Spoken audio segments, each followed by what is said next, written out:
এখন আমরা এসছি শিলিগুড়ি থেকে প্রায় 50-52 কিলোমিটার দূরে, দার্জিলিং থেকে 32 কিলোমিটার দূরে, দার্জিলিং জেলার মংপুতে অবস্থিত বিশ্বকবি রবীন্দ্রনাথ ঠাকুরের স্মৃতি বিজড়িত সেই বাড়িটিতে, যে বাড়িতে কবি এসে থাকতেন।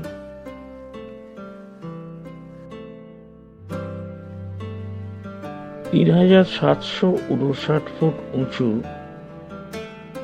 দার্জিলিং পাহাড়ের এই মংপু কবির খুব প্রিয় জায়গা ছিল।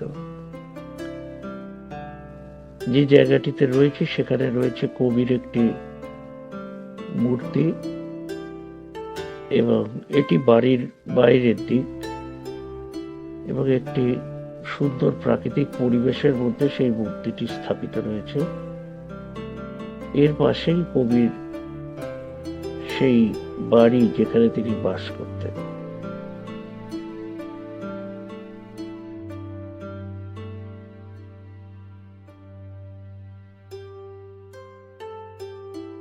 (1938 থেকে 1940 সালের মধ্যে কবি রবীন্দ্রনাথ ঠাকুর মংপুর এই বাড়িটিতে আসেন সাহিত্যিক ঔপন্যাসিক মৈত্রেয়ী দেবী এবং তার স্বামী সিনকোনা প্ল্যান্টেশনের চিফ কেমিস্ট মনমোহন সেনের আমন্ত্রণে মোট 4 বার এই বাড়িটিতে আসেন। মৈত্রেয়ী দেবীর বাবা সুরেন্দ্রনাথ দাশগুপ্ত ছিলেন রবীন্দ্রনাথ ঠাকুরের বন্ধু। সেই সূত্রে একটা পারিবারিক সুসম্পর্ক গড়ে ওঠে কবির সঙ্গে মৈত্রেয়ী দেবীর পরিবারের, এবং পরবর্তীকালে মৈত্রেয়ী দেবীর আমন্ত্রণে তিনি এই বাড়িতে 1938 থেকে 1940-এর মধ্যে 4 বার আসেন, এবং এই জায়গাটি তার অত্যন্ত প্রিয় ছিল বলেই তিনি বারবার এই জায়গায় আসতে চান। এখানে ঢুকেই প্রথমে দেখা যায় রবীন্দ্রনাথ ঠাকুরের বসার এই চেয়ারটি, যেখানে গুরুদেবের মূর্তিটিকে খুব সুন্দর করে রাখা হয়েছে, সাজিয়ে মালা দিয়ে রাখা হয়েছে। ডক্টর মনমোহন সেন এবং মৈত্রী দেবীর এই বাড়িতেই রবীন্দ্রনাথ ঠাকুর আসতেন এবং এসে তিনি থাকতেন। শিশির বাবুকে আমরা এখানে পেলাম, যিনি এই বাড়ি সম্পর্কে, নারী নক্ষত্র সম্পর্কে এবং রবীন্দ্রনাথ সম্পর্কে, এখানে রবীন্দ্রনাথের অবস্থান সম্পর্কে যিনি অনেক কিছু আমাদের আলোকপাত করতে পারেন। আমি তার কাছেই একটু জানার চেষ্টা করব যে আপনি একটু এগিয়ে আসুন। শিশিরবাবু, আপনি একটু বলুন। হ্যাঁ, নমস্কার। আপনি একটু বলুন গুরুদেবের এখানকার থাকা এবং সেই সমস্ত কিছু নিয়ে আমরা একটু জানতে চাই। আপনি যতটুকু পারেন একটু বলুন। বই আছে মংপুতের মৈত্রী দেবীর। হ্যাঁ, মানে সে বইয়ের মধ্যে এই চেয়ারের কথা আছে। মানে গুরুদেব একদম সকালবেলা উঠতেন, এই চেয়ারে বসতেন, বিকালবেলা এই চেয়ারে বসতেন, মানে এই চেয়ারে বসে এই সমস্ত প্রাকৃতিক দৃশ্য সবটাও দেখতেন। এই দরওয়াজা গুলো ছিল না, এই যে পড়ে করানো হয়েছিল, শুধু এই খোলা বারান্দা ছিল। গুরুদেব ছিলেন প্রকৃতি প্রেমী, সেই জন্য এই জায়গাটা গুরুদেব খুব ভালোবাসতেন, সেই জন্য এই তাম্র ফলকটি এদিকে রাখেন। আচ্ছা, এর ফলকের মধ্যে যে স্ক্রিপ্ট আছে, সে মৈত্রী দেবী সেনের স্ক্রিপ্ট। এই বাড়িটা 20 মে 1944 থেকে রবীন্দ্র স্মৃতি ভবন হয়েছিল। আচ্ছা, তো আই থিঙ্ক শুধু আমাদের দেশে না, মানে সারা বিশ্বের মধ্যে এটাও প্রথম রবীন্দ্র স্মৃতি ভবন ছিল। আসলে এটা আসলে এই বাড়িটা ছিল মৈত্রী দেবীর হাজবেন্ড ডক্টর মনমোহন সেন। উনি পাশে যে কুইনেন ফ্যাক্টরি আছে, সেই কুইনেন ফ্যাক্টরিতে উনি সেই সময় কুইনোলজিস্ট ছিলেন, সেই জন্য ওনার জন্য একটা সরকারি কোয়ার্টার ছিল। মৈত্রী দেবীর বাবা আমরা জানি মিস্টার সুরেন্দ্রনাথ দাশগুপ্ত, বিখ্যাত অধ্যাপক ছিলেন। মানে ওনার গুরুদেবের সঙ্গে ভালো সম্পর্ক ছিল, সেজন্য মৈত্রী দেবীও মানে ছোটবেলা থেকে গুরুদেব কাছে ছিল, মানে স্নেহ ধর্মী ছিলেন। সেই মৈত্রী দেবীর বিশেষ আমন্ত্রণে গুরুদেব মামপুতে এসেছিলেন।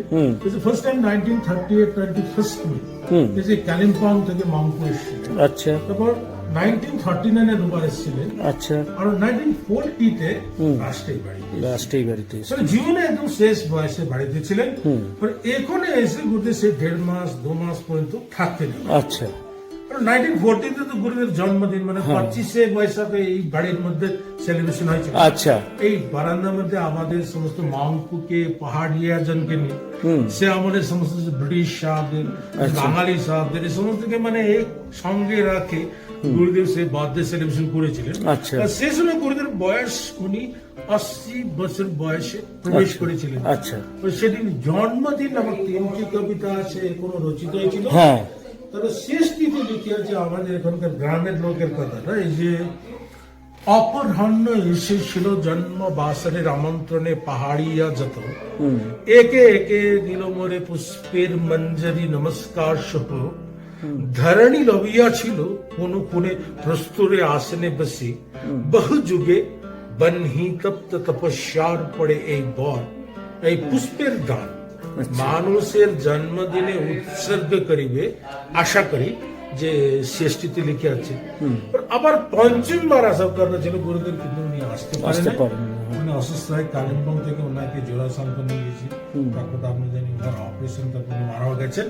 কারণ গুরুদেবকে মামপু মানে এত ভালোবাসে, ফর এক্সাম্পল যখন গুরুদেব সেকেন্ড টাইম এসেছিলেন 1939-এ, তখন এই যে পুরী থেকে শুধু মামপু এসেছিলেন। আচ্ছা, সেই সময় সেই বয়সে কোথায় পুরী আর কোথায় মামপু। হ্যাঁ, যখন থার্ড টাইম এসেছিলেন সেই গুরুদেব এই বাড়িতে, তখন সেপ্টেম্বর 12 তারিখ থেকে নভেম্বর 5 তারিখ পর্যন্ত গুরুদেব এই বাড়িতে। আচ্ছা, উইন্টারটা উনি পেয়েছেন। আচ্ছা, মানে এই যে গুরুদেব রাইটিং রুম, হ্যাঁ, এটাকে কাঁচের ঘর বলতে ইজিটা জাস্ট এই লকটা চেঞ্জ হয়ে গেছে। আচ্ছা, মানে এই যে সেই চেয়ার আছে, সেই টেবিল আছে, ইউজ দ্যাট টাইম আচ্ছা, গুরুদেব ব্যবহৃত। মানে চেয়ারের ডিজাইনটাও গুরুদেব নিজের ডিজাইন দিয়ে তৈরি হয়েছিল। আই থিঙ্ক এই ডিজাইনের চেয়ে শুধু মাংপুতে আছে আমরা কোথায় দেখি নাই। এই যে বাবা ডিজাইন দিয়েছে, ছেলে কাজ করেছিল, এই যে রথীন্দ্রনাথের কাজ। আচ্ছা, হি ওয়াজ গ্রেট আর্কিটেক্টর। একটা হাইজিনিক চেয়ার আছে, মানে হাওয়া ঢুকবে না, নো গ্যাসের প্রবলেম, ঠান্ডা লাগবে না, আচ্ছা, আর পিঠের ব্যথা হবে না। ও আচ্ছা, আচ্ছা, জীবনের মানে শেষ বয়স, আপনি 60+ থেকে গুরুদেব ছবি আঁকাটা শুরু করেছিলেন। এই মাংপুতে বসে গুরুদেব অনেক ছবিগুলো এঁকেছিলেন, ওই যে সেই রংগুলো যে দিয়ে গুরুদেব ছবি আঁকতেন দেখছে। মাঝখানে যে ক্যানভাস রাখা স্ট্যান্ড, মানে ইজলের কাজ করতেন। গুরুদেব হাসছেন, হাসি ধরে মানে গুরুদেব নিজের বায়োকেমিক ওষুধ খেতেন, বায়োকেমিক প্র্যাকটিস করতেন, সে ঔষধ পত্র মানে এখানে রয়ে গেছে, এই জন্য ভিড় টাইম এখানে আসতে পারেনি। আরো এই পাশে তখনকার দিনে যে লম্বা লম্বা কলম তুলি হতো, সে রাখার জন্য তৈরি করেছিলেন। তার পাশে যে হচ্ছে যে পেপারওয়েটের কাজ করছে, প্লাস্টার প্যারিস, এই দুটি রুমটা বন্ধ থাকে। যে গুরুদেব বেডরুম, এটা হচ্ছে বেডরুম। মানে লম্বা মানুষ ছিলেন গুরুদেব, মানে 6 feet 3 inch হাইট ছিল। আর সেই সময় তো বয়স এনে গেছিল, সেই জন্য গুরুদেব একটু ঝুঁকিয়ে গেছিলেন। মানে জীবনের শেষ সময় অনেক ট্রাবল ছিল গুরুদেব। সেই ট্রাবলের মধ্যে একটা ট্রাবল ছিল যে শ্বাসকষ্ট, সেই জন্য পিছনে হালান দেওয়া হলো। ও আচ্ছা, পিছনে হালান দিয়ে নিচে স্ট্রেট আছে, ওইদিকে পিল্লো দিয়ে একটু ব্যান্ড হয় উনি শুনতেন। এই দরওয়াজাটা খোলা থাকতো। আচ্ছা, মানে এখন থেকে সমস্ত প্রাকৃতিক দৃশ্য সব দেখতেন। তো দেখতেন। এই বক্স কাটের ডিজাইনটা এখনই চলছে, কিন্তু গুরুদেব সেই সময় মাংপুতে ইন্ট্রোডিউস করেছিলেন। ডাইরেকশন অফ গুরুদেব এই বেডটা এখানে রাখানো হয়েছিল, একদম সকালবেলা এখন থেকে সানরাইজিংটা খুব ভালো। ও এই ঘর থেকে সানরাইজিংটা এই জানলা দিয়ে উনি দেখতেন। মানে এটা তো খোলা ছিল, আচ্ছা, খোলা বারান্দা ছিল। ও তখন ওপেন বারান্দা ছিল এই জায়গাটা, এটা ছিল না দরজাটা। আচ্ছা, বাহ।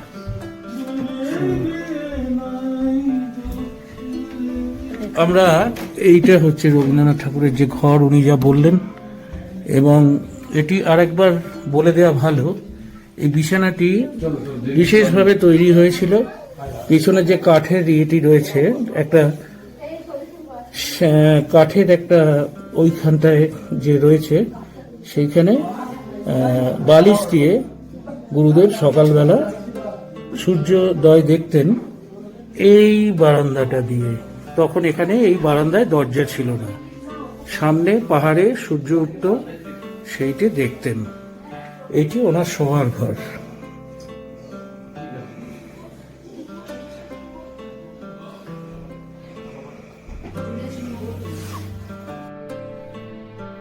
ঈশ্বরের দিকে আমাদের নিয়ে যায়, আমাদের মানুষকে মনুষ্যত্ব থেকে দেবত্বের দিকে এগিয়ে নিয়ে যায়। সেই প্রার্থনা সঙ্গীতটি এই মুহূর্তে আমার এখানে মনে পড়ছে। আমি একটুখানি গাইছি, দাদাকে পেয়েছি পাশে, এইরকম একজন কবি, রবীন্দ্রনাথ ঠাকুরের নিবেদিত প্রাণ। আমি 4টে লাইন একটুখানি না গাইলে আমার মনে হয় আমার সেই প্রার্থনার কথাটি সকলের একটু জানা প্রয়োজন, শোনা প্রয়োজন। কবি সেই প্রার্থনা এখন আমরা আগুনের পরশমণি ছোঁয়াও প্রাণে, এই জীবন পূর্ণ করো, এই জীবন পূর্ণ করো, এই জীবন পূর্ণ করো, এই জীবন পূর্ণ করো দহন দানে।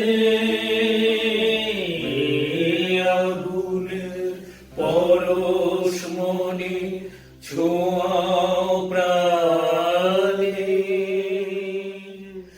আমার এই দেহ খানি তুলে ধরো, তোমার ওই দেবালয়ে প্রদীপ করো। আমার এই দেহ খানি তুলে ধরো, তোমার ওই দেবালয়ে প্রদীপ করো। নিশিদিন আলোক শিখায় জলুর গানে, নিশিদিন আলোক শিখায় জলুর গানে।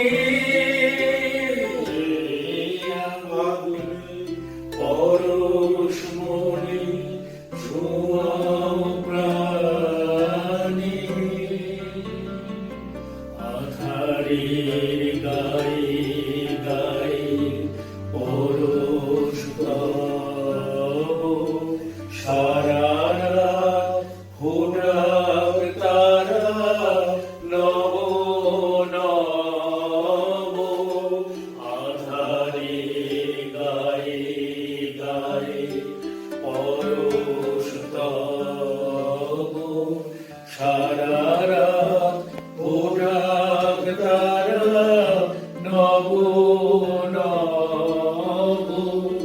নয়নের দৃষ্টি হতে ঘুচবে কালো, যেখানে পড়বে সেখায় দেখবে আলো। নয়নের দৃষ্টি হতে ঘুচবে কালো, যেখানে পড়বে সেখায় দেখবে আলো। ব্যথা মোর উঠবে জ্বলে ঊর্ধ্বপানে, ব্যথা মোর উঠবে জ্বলে ঊর্ধ্বপানে।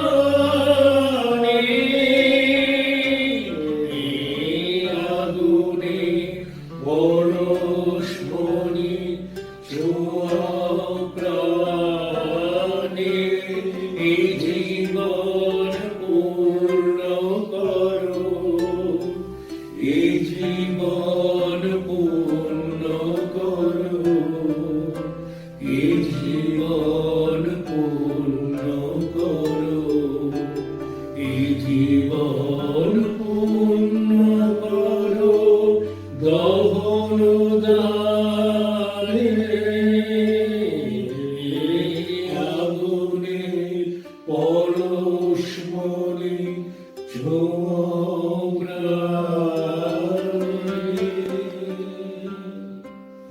অশেষ ধন্যবাদ। যে মংপুতে বসে যে কবিতাগুলো লিখেছিলেন সেই কবিতাগুলোকে রাখানো হয়েছিল যে মংপু পাহাড়ে ওই 9:30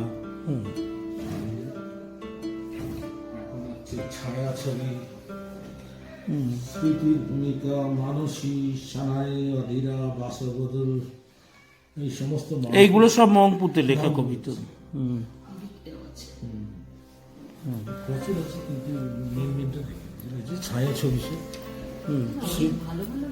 স্মৃতি, ভূমিকা, মানসী, ছেলেবেলা দেখা শুরু হয়েছে, শেষ কথা এখন বসে লিখেছিল, শেষ কথা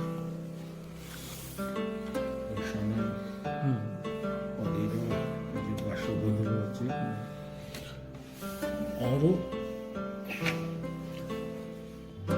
এই সমস্ত কবিতাগুলো কবি এখানে লিখেছিলেন, মংপুতে লিখেছিলেন।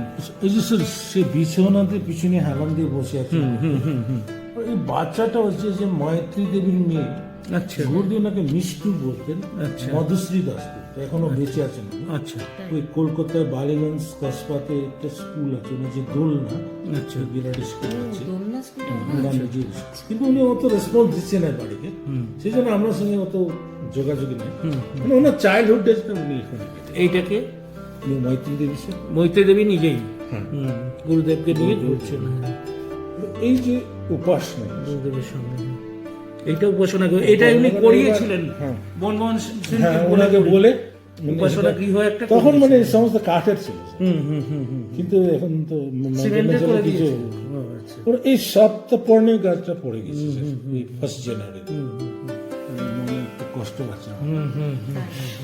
এই গাছের তলা বসে অনেক ক্রিয়েশন হয়েছে। আমি শুধু মংপুর কথাই বলবো।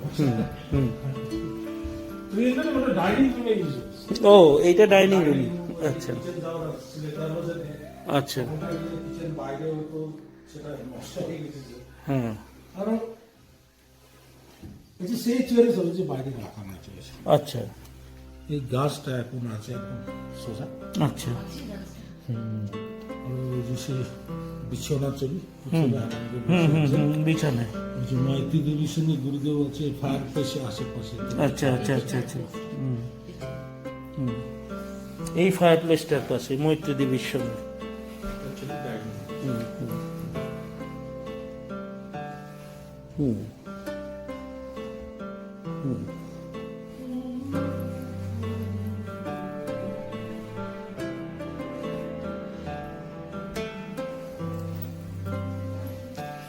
এই ঘরটিতে মৈত্রী দেবীর সঙ্গে অনেকটা সময় কেটেছে কবির। আমরা সেই ঘরটিতে এখন রয়েছি। এবার আমরা যাচ্ছি পাশের ঘরে, এটা ড্রয়িং রুম। মংপুর কথা এটুকুই আছে স্যার।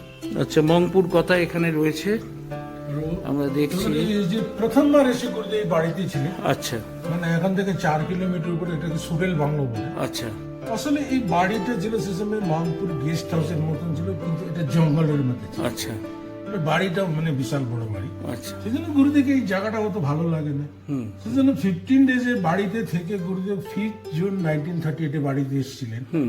এই বাড়িতে বসে যে ক্যামেলিয়া যে কবিতাটা আছে, এই বাড়িতে বসে লিখেছিলেন গুরুদেব। আচ্ছা কারণ কি ছিল মানে 1986 থেকে এখানে পাহাড়ে যে এজিটেশন হয়েছিল সেই গোর্খাল্যান্ডে, সেই সময় অনসোশাল এলিমেন্টসটা মানে এটাকে আগুন ধরে দিয়ে ওহো আচ্ছা আচ্ছা কিছু শেষটাই বেঁচে আছে। আচ্ছা মামকুতে রবীন্দ্রনাথ বইয়ের মানে যে বিশাল বিশাল অর্কিডের গাছের কথা, এই গাছগুলো এখনো আছে। সেই সময় রাস্তাটা এরকম ছিল। আচ্ছা মাটির রাস্তা ছিল না এটা? হ্যাঁ স্যার, আচ্ছা কাঁচা রোড। আচ্ছা আর সেই সময় মানে বারান্দাটা এরকম খোলা ছিল। এই মাধবীলতা তো আছে, এখনো আছে বাইরে। তো এই যে ছেলে রথীন্দ্রনাথ, এই যে মৈত্রী দেবী, এই যে ওনার বোন আছে চিত্রিতা, গুরুদেব ওনাকে ডাকনাম দিয়েছে তুলতুল, যার কথা তিনি যে নহন্নাথে বই আছে, মানে ওয়ান অফ দি ক্যারেক্টার নহন্নাথে, এই যে মৈত্রী দেবীর মেয়ে, যে দোলনা স্কুলের মালিক মিষ্টু, এই যে মৈত্রী দেবী। তখনকার জিনিসের এখন থেকে নিচে যে গেল খোলা নাম করে একটা জায়গা আছে, সেই গেল খোলা পর্যন্ত টয় ট্রেন আসতেছে। আচ্ছা 1950-তে পাহাড়ে যে ভীষণ ল্যান্ডস্লাইড হয়েছিল সেই সময় এই সমস্ত নষ্ট হয়ে গেছে। মানে এখনো কিছু কিছু শেষটা বেঁচে আছে, সেটা কালিম্পং যাওয়ার পথে আপনারা দেখতে পাবেন। আচ্ছা তো দুঃখের কথা এই পাম ট্রিও মানে বিফোর লাস্ট ইয়ার পড়ে গেছে, এইটুকু আছে বাইরে সব। আচ্ছা সব লিখে গিয়েছিল বাইরে। দাও।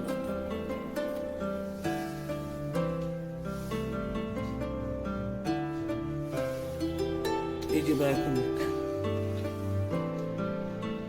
এই বায়োকমিক ওষুধ তিনি ব্যবহার করতেন।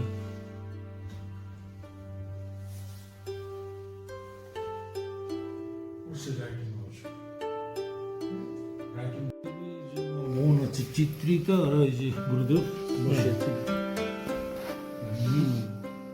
এটা যে সেই রাইটিং রুমের ছবি। ও রাইটিং রুমে কবি লিখছেন সেই ছবি। 1940-তে যে জন্মদিন সেলিব্রেশন হয়েছিল এখানে, সেই জন্মদিনের ছবি আছে এটা। সেই জন্মদিনটা অ্যারেঞ্জ করেছিলেন সে আমাদের এখানকার পাহাড়িয়া লোক, লেট মিস্টার হারকমান লামা। উনি ছিলেন মুন্সি। এই যে আচ্ছা আচ্ছা আচ্ছা আচ্ছা। পেপারগুলো রয়েছে। হ্যাঁ, ওই যে গুরুদেব পড়তেন। এই যে এই পেপারটা মে 20, 1939 মানে সেকেন্ড ওয়ার্ল্ড ওয়ার থেকে 1 মাস আগে ন্যাশনাল হ্যালো এটা কোর্টে যুদ্ধের সংকট। John Simon commission. এইটা না।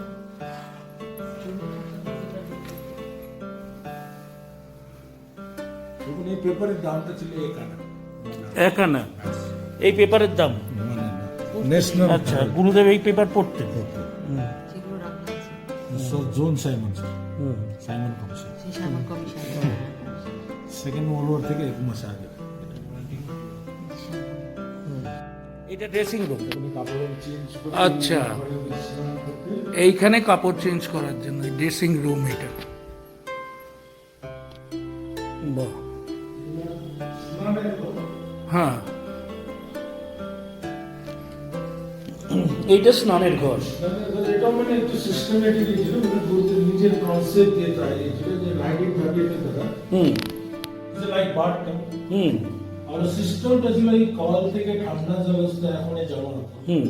এখন এই জলটা গরম করে মানে বাইরে থেকে জলটা গরম করে ঢেলে দিত। আচ্ছা এই ফুটা থেকে ঠান্ডা জল আসতো, আচ্ছা এই ফুটা থেকে গরম জল সেই টবের মধ্যে মিক্স হতো। আচ্ছা গুরুদেব একটু উঁচু করে আচ্ছা পিছনে হালান দিয়ে মানে ব্যাক প্রেস করে আচ্ছা। বসে স্নান করতে। আচ্ছা এই যে সাবান দাবান রাখার জন্য আচ্ছা ওনার জিনিসপত্র ওখানে থাকতো। আচ্ছা মানে যে স্টেটটা করে দিয়েছিল এই যে হাত রাখার সুবিধার জন্য, মানে রাইট হ্যান্ড কাজ হতো, লেফট হ্যান্ড এখানে আরাম করতো। আচ্ছা আচ্ছা আচ্ছা আচ্ছা। সে সময় তো বয়স হয়ে গেছিল, এটাকে চাপা দিয়ে ওঠার সুবিধার জন্য কাজ হতো। মানে এই ট্যাপ থেকে কন্টিনিউ জল আসছে, সে সময় এটাকে ছোট করে দিয়েছিল। এই যে বাইরে থেকে জলটা গরম করে ঢেলে দিতে সাইজটা বড়। আচ্ছা। পুরো কমন সেন্স আর নিজের কনসেপ্ট দিয়ে তৈরি হয়েছিল যে ও মানে এইটা হচ্ছে স্নান ঘর। আমরা পুরোটা দেখলাম এবং আমরা বর্ণনা শুনলাম।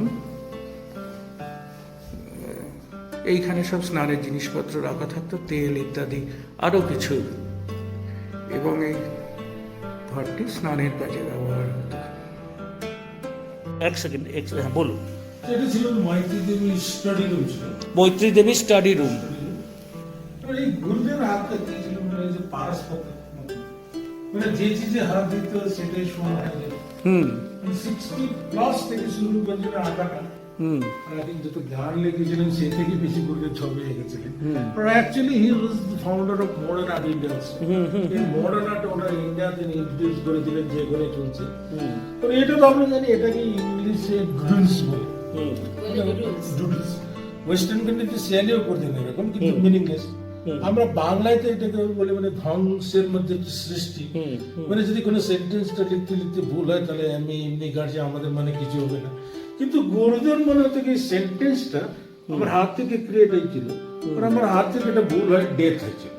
সেই জন্য উনি সেই ভুল হয় সেন্টেন্সের মধ্যে আবার প্রাণ ভরে দিতেন, মানে এইরকম ছবি, করে ওই সেন্টেন্স ছবি গুলোকে আঁকতেন। ছবি হিসেবে ইয়ে করতেন। মানে কোন সেন্টেন্স কে গুরুদেব মারতো না, এই জন্য philosophy all time music creative, মানে এটাই করে উনি পড়ে বিখ্যাত আর্টিস্ট গুরুদেব ফিলোসফি। মানে ওইটা সেই সময় হয়তো কাজে লাগছে না, সেইটাকে একটা ছবি দিয়ে। ডেথ হয়ে গেল, তার ভিতর থেকে জীবন সৃষ্টি হলো, ধ্বংস তো তারপর আবার ধ্বংস সৃষ্টি। থেকে সৃষ্টি।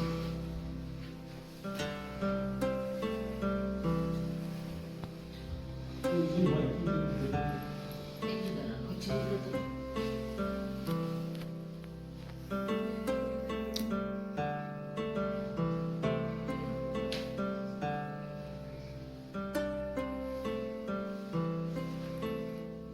এখন আমরা যেটা এসছি এটা হচ্ছে মৈত্রী দেবীর বেডরুম। আচ্ছা, গুরুদেব উনি মাত্র একজন এরকম আর্টিস্ট ছিলেন যে নিজের প্রতিকৃতি নিজে আঁকতেন। হ্যাঁ, আমাদের কাছে দেখতে এসেছে। প্রতীকটা কি এদিকে থাকতো? না না, রবীন্দ্রনাথের প্রতীক। নিজের ছবি নিজেই আঁকতেন। এই যে 4-5টি আছে কিন্তু আমাদের কাছে একটাই। আচ্ছা, এটাও তো মনে হয়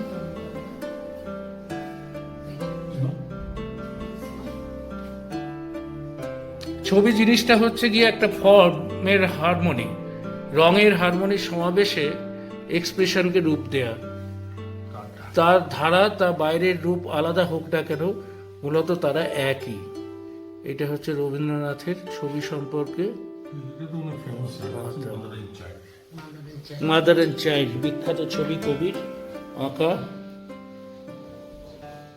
এটিও এই রবীন্দ্রনাথের বাড়িতে। এখানে কবির সমস্ত সৃষ্টির একটা অংশ রয়েছে।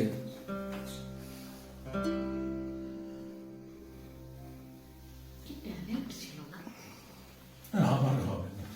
না, এই জিনিস আর হবে না। এইরকম লোকের মুশকিল আছে।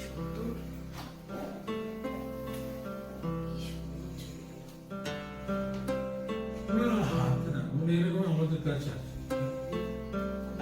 মোমেন্ট হিসাবে দিয়ে দিলাম। একটা ছবি আছে আমাদের কাছে, আছে? মানে প্রিন্টেড আছে সেটা, মানে একটা মোমেন্ট। এই সপ্তপর্ণী গাছটাই ভেঙে গেল 1 জানুয়ারি এই বছর, মানে 2024-এ।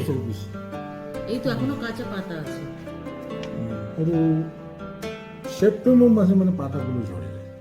আচ্ছা, গুরুদেব থার্ড টাইম এসেছিলেন যখন এই বাড়িতে, তখন উনি সেপ্টেম্বর মাসে এসেছিলেন, সেপ্টেম্বর টু নভেম্বর, সেই সময় তোলা হয়েছে ছবি। এই গাছটা যখন জীবন্ত ছিল তার এই ছবিটি আর কি। 1939 যখন গুরুদেব থার্ড টাইম এসেছিলেন এই বাড়িতে, তখন এই যে মৈত্রী দেবীর মেয়ের বার্থডে সেলিব্রেশন হয়েছিল এই গাছে।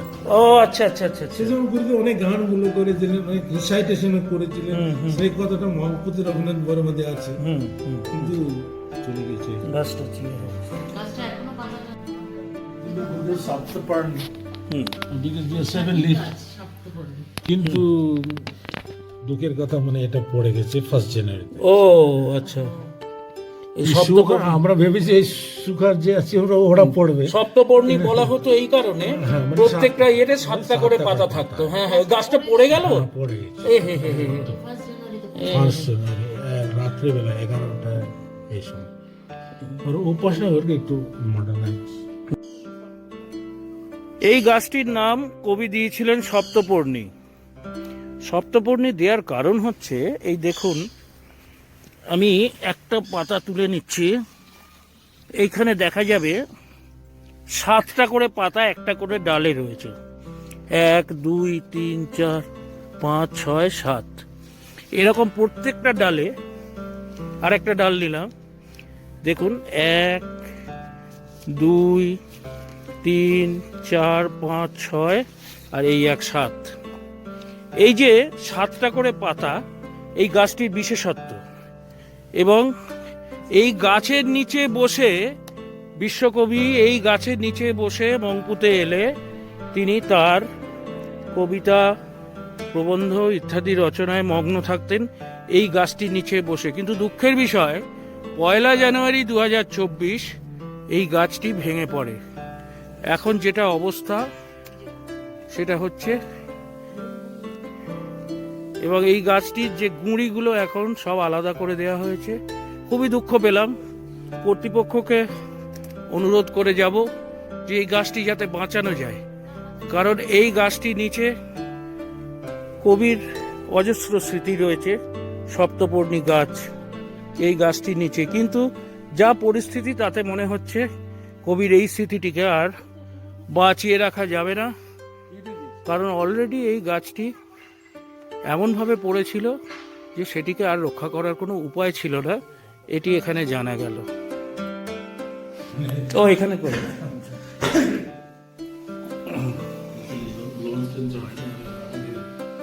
এই মানুষটির সব থেকে বড় ইয়ে হচ্ছে যে কবি ছাড়া, কবির ক্রিয়াকর্ম, কবিকে নিয়েই তিনি সমস্ত সময় চিন্তা ভাবনা করেন, এবং কবি ছাড়া তার মনের মধ্যে মানসপটে আর কেউ নেই। রবীন্দ্রনাথ ঠাকুর হচ্ছেন তার কাছে দেবতা স্বরূপ, এবং তিনি এখানে কবিকে নিয়েই, কবির স্মৃতি নিয়ে, কবির বিভিন্ন সৃষ্টি নিয়ে, সেই সমস্ত কিছু নিয়েই তিনি এখানে বেঁচে আছেন। এবং সেই জন্য আমরা যারা বাইরে থেকে আসি তার কাছে শরণাপন্ন হই কবির সম্পর্কে, মংপুতে কবির যে স্মৃতি, যে সৃষ্টি, সেই সম্পর্কে তার কাছে একটু জেনে নেওয়ার জন্য। এখন আমরা তার কণ্ঠে একটা কবির রচিত এবং সুরারোপিত গান রবীন্দ্রসঙ্গীত একটি আমরা শুনবো। আমি অনুরোধ করেছি, উনি সেটাই রাজি হয়েছেন। কথা বলে আমরা গান ডালছি কিনে ভিতর থেকে আসছে গানটা, প্রণসের মধ্যে মানে যদি এদিকে ওদিকে তাহলে একটু ঠিক আছে, ঠিক আছে, আপনি করুন।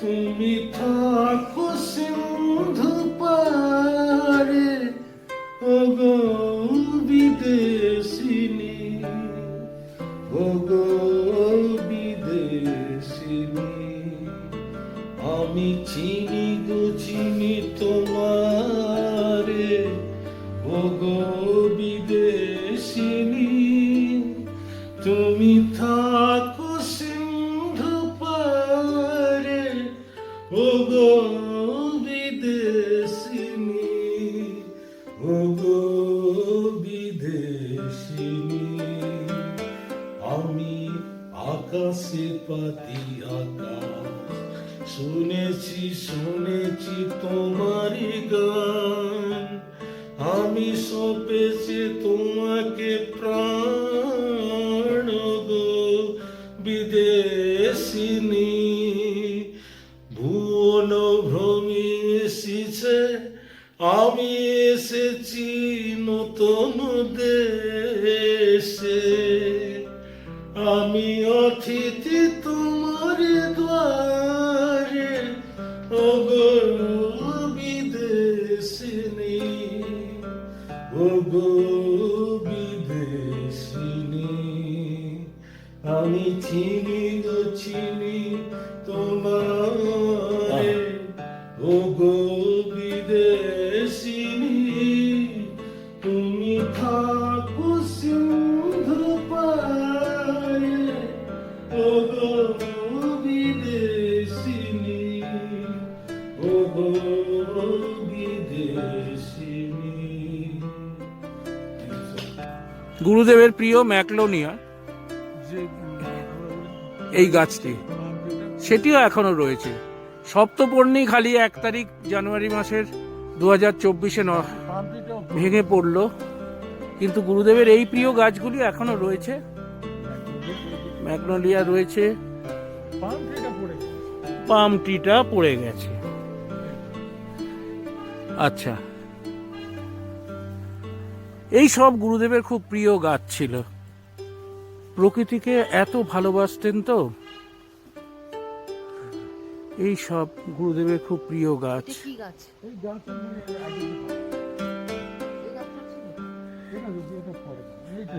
এই গাছটা ছিল, এই গাছটা বলছে আইডেন্টিফাই হয়নি, কিন্তু বিশ্বকবি রবীন্দ্রনাথ ঠাকুরের খুব প্রিয় গাছ মংপুতে, যখন উনি আসতেন।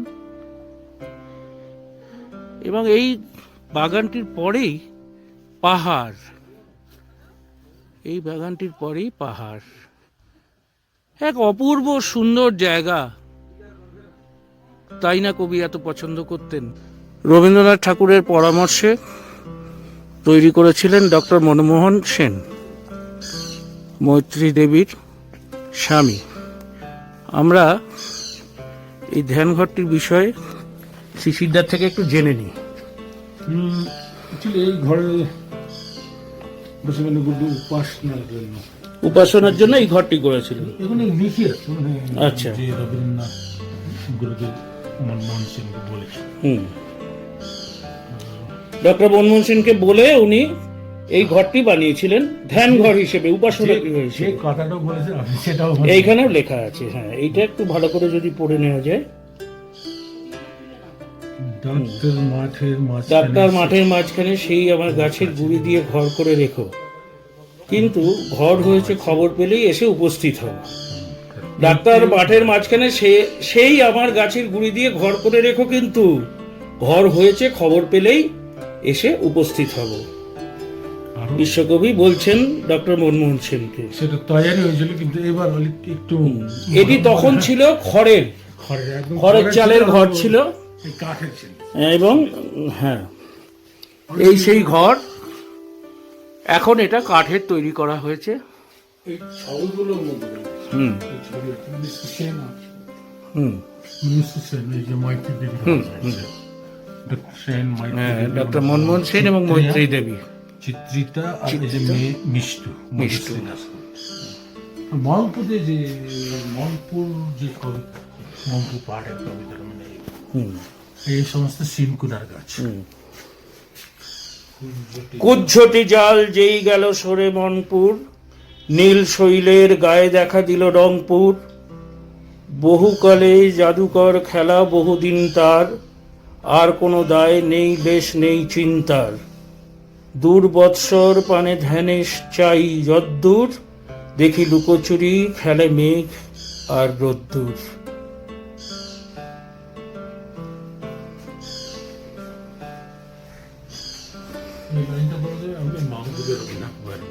মঙ্গপুতে রবীন্দ্রনাথ, সেখান থেকে এখানে এই ঘরে একটি ছবিতে উদ্ধৃতি দেওয়া আছে। সামনের পাহাড়ের বুকে সবুজ বন্যা, ওই উদ্ধত গাছ, দূরের পথে পাহাড়িয়াদের যাতায়াত, সিঁড়ির টবের জিরেনিয়াম, সন্ধেবেলা আলো জেলে ইঙ্গিত, সবই মনে পড়বে। মৃদু মৃদু হাসতে লাগলেন। জানি মংপু আমার মনে থাকবে, সেই কথাটি কবি পড়বে তোমার মনে, বর্ষা মুখর রাতে ফাগুন সমীরণে। মংপুতে রবীন্দ্রনাথ গ্রন্থে মৈত্রী দেবী লিখছেন। মনে থাকবে, আপনারও মনে থাকবে। হ্যাঁ, আমাদেরও মনে থাকবে, এই একটা জীবন। সেই তো আমরাও তো মন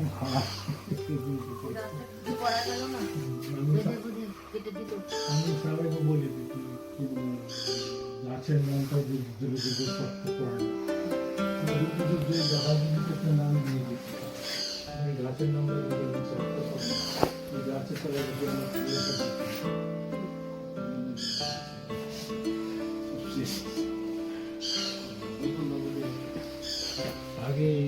এই ধ্যানঘরটি কবি বানিয়েছিলেন। তখন সেটি ছিল খড়ের চাল এবং কাঠের। এখন এটি কাঠের চাল, তাতে খড় দেয়া রয়েছে, সেই পুরনো বিষয়টিকে নিয়ে আসার জন্য। এখন এই রবীন্দ্র ভবনকে কেন্দ্র করে একটি টুরিস্ট স্পট হিসেবে এটি বিবেচিত হচ্ছে। এই যে এখানে সব থাকার জায়গার ব্যবস্থা আছে, যদি কেউ মনে করেন এখানে সংস্থার সঙ্গে যোগাযোগ করে এখানে থাকতে পারেন। এই হচ্ছে তাদের গেস্ট হাউস, এবং এই হচ্ছে মূল বাড়ির পাশে সুন্দর করে সাজানো হচ্ছে, এবং এই গেস্ট হাউসে যদি কেউ মনে করেন বুক করে থাকতে পারেন। সুন্দর মনোরম প্রাকৃতিক পরিবেশ, সেখানে এখন একটি ট্যুরিস্ট স্পট হিসেবে গেস্ট হাউস সহ বিভিন্ন রকম সাজানোর ব্যবস্থা হচ্ছে। এটি ক্রমে আরও উন্নত হবে বলে আমাদের দৃঢ় বিশ্বাস।